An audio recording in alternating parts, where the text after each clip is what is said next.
অটোমেটিয়া tools প্লাগইনটার bulk post schedule ফিচারটা কিভাবে কাজ করে এটা আমি আপনাকে দেখাচ্ছি। আমি অটোমেটিয়া টুলস থেকে বাল্ক পোস্ট শিডিউল এই অপশনে আসলাম। এখানে দেখেন আমার ড্রাফটে 129টা পোস্ট আছে। তো এখান থেকে আমার যে পোস্টগুলো আছে আমি হচ্ছে পোস্টটা সিলেক্ট করলাম সবগুলো পোস্ট।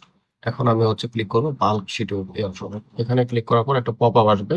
আমার টোটাল হচ্ছে পোস্ট সিলেক্ট করা আছে 20টা। এখানে আপনি হচ্ছে ইন্টারভাল টাইম সিলেক্ট করতে পারবেন, মানে হচ্ছে কত মিনিট পর পর পোস্ট হবে সেটা আপনি সেট করে দিতে পারবেন, এবং আপনি র্যান্ডম টাইম সিলেক্ট করতে পারবেন। র্যান্ডমে ক্লিক করলে আপনি ডেট রেঞ্জ এবং টাইম রেঞ্জ দুইভাবে আপনি টাইম সেট করতে পারবেন। তো আমি 20টা পোস্ট সিলেক্ট করছি। আমি চাচ্ছি ধরেন 21 তারিখ এবং 22 তারিখ এই 2 দিনে পোস্টগুলো পাবলিশ হবে। তো এই 2 দিনে 10টা করে পোস্ট ভাগ হয়ে যাবে। আপনি চাইলে ডেটটাও চেঞ্জ করে দিতে পারেন। ডেট যেমন 11টা, আমি লাস্ট টাইম পর্যন্ত দিচ্ছি, 11টা 59 মিনিট পর্যন্ত আমি দিলাম, যে রাত 11টা 59 মিনিট পর্যন্ত টাইমটা সেট হয়ে যাবে। আপনি চাইলে এই টাইমটাও চেঞ্জ করতে পারবেন, আমি এটাই রেখে দিলাম। তো অ্যাপ্লাই শিডিউল এখানে ক্লিক করলে আমার শিডিউলের প্রসেসিংটা স্টার্ট হয়ে যাবে। তো 20টা পোস্ট শিডিউল হবে। তো একটা একটা করে পোস্ট শিডিউল হবে। এখানে আপনি প্রোগ্রেসটা দেখতে পারবেন। প্লাস আপনি যদি হচ্ছে রাইট সাইডে এখানে শিডিউল অপশনটা আসছে, এখানে আপনি দেখতে পারবেন যে টাইমগুলো কিন্তু সেট হয়ে যাচ্ছে কোন টাইমে। কোনোটা টাইমের সাথে কোনো টাইম কিন্তু মিলবে না। তো আপনি দেখবেন যে প্রত্যেকটা টাইম কিন্তু ডিফারেন্ট ডিফারেন্ট, মানে র্যান্ডমলি টাইমগুলো পিক হবে এবং র্যান্ডমলি টাইমগুলো সেট হয়ে যাবে আপনার ডেট এবং যে টাইমটা আপনি রেঞ্জটা সেট করছেন এই টাইম রেঞ্জের মধ্যেই এবং ডেট রেঞ্জের মধ্যেই কিন্তু থাকবে। আপনি এখানে কিন্তু দেখতে পাচ্ছেন টাইমগুলো সেট হয়ে যাচ্ছে। হ্যাঁ, এখানে দেখেন 21 তারিখে আপনার 12টা 42-এ আপনার এই পোস্টটা পাবলিশ হবে।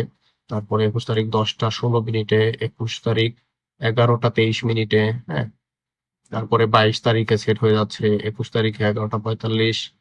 হ্যাঁ, আপনার হচ্ছে 21 তারিখ 17টা 24, অর্থাৎ এটা 5টা 24 পড়তেছে, এটা পিএম যার কারণে এইরকম দেখাচ্ছে।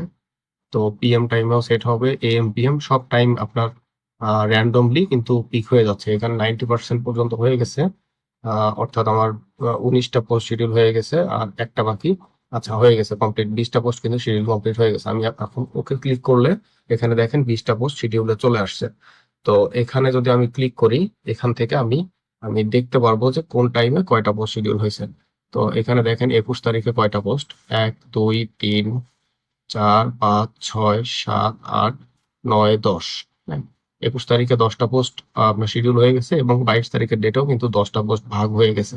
1 2 3 4 5 6 7 8 9 10।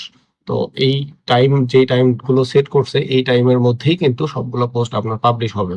একটা পোস্টও আপনার মিস শিডিউল হবে না এবং একটা পোস্টও আপনার হচ্ছে পেন্ডিং এ থেকে যাবে না। এখান থেকে সবগুলো পোস্ট যেই টাইম আছে এই টাইমে 100% সেই পোস্টগুলো পাবলিশ হয়ে যাবে। হ্যাঁ, তো অটোমেটিয়া টুলস যদি আপনাদের প্রয়োজন হয় এই ইন্টারেস্টিং ফিচারটার জন্য, তো আপনি আমাকে নক করতে পারেন। এখানে আমাদের অটোমেটিয়া টুলস এর এই প্লাগইনে আরো অনেকগুলো ফিচার আছে, bulk image compress, auto image compress, তারপরে মিডিয়া ক্লিনার, এছাড়াও আরো অন্যান্য বেশ কিছু ইন্টারেস্টিং ফিচার আছে। আপনি যদি বিস্তারিত জানতে চান আমাকে জানাতে পারেন, নক করতে পারেন। আমরা হচ্ছে প্রত্যেকটা ফিচারের জন্য একটা একটা একটা একটা করে ভিডিও নিয়ে আসবো। তো আপনি আমাদের সাথে কানেক্টেড থাকতে পারেন, তো সবগুলো আপনার ফিচারের জন্য ভিডিওগুলো দেখার জন্য। তো সবাইকে থ্যাংক ইউ ভিডিওটা দেখার জন্য। আসসালামু আলাইকুম।